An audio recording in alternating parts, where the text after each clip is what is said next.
अंशु अवस्थी मौजूद हैं, उत्तर प्रदेश में कांग्रेस कमेटी की प्रवक्ता। अंशु जी, आपका स्वागत है। कैसा रहा बजट? ब्रजेश जी, हम तो ये देख रहे हैं कि जो इस देश की रीढ़ है, किसान, युवा, आम आदमी, सभी तो इस बजट से निराश हैं।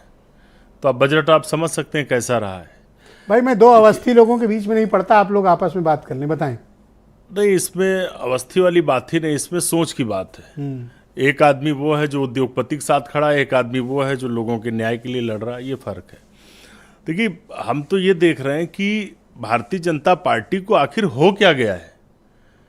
गरीबों से ओढ़ लेते हैं, अमीरों के लिए काम करते हैं।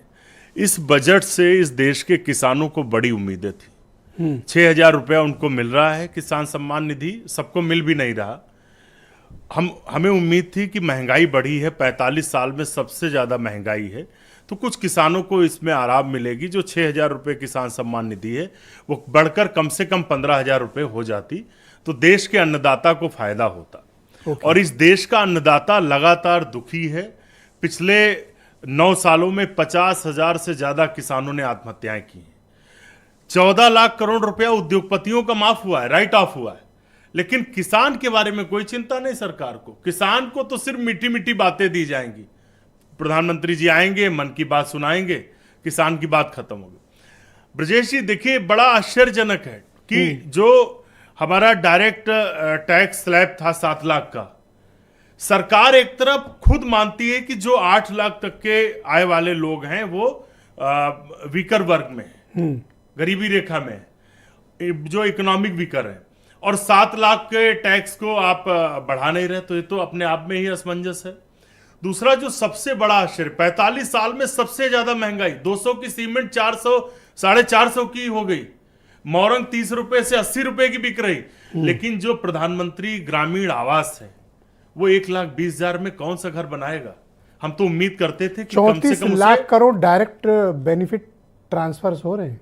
ब्रजेश जी, मैं तो 34 लाख करोड़, हम तो ये चाहते और ये कहां, वहीं की मार्केट में तो पंप हो रहा है, इकोनॉमी में ही नहीं। हम तो ये चाहते थे कि कम से कम जो गरीब आदमी को, जो प्रधानमंत्री ग्रामीण आवास जिसकी आलोक अवस्थी जी बात कर रहे हैं, 1,20,000 में कौन सा घर बनेगा। आपका दर्शक तो 80% से ज्यादा गांव का दर्शक है, वो जान रहा है इस बात को कि 1,20,000 में कोई घर नहीं बन सकता। हम चाहते थे कम से कम वो दुगना होना चाहिए था।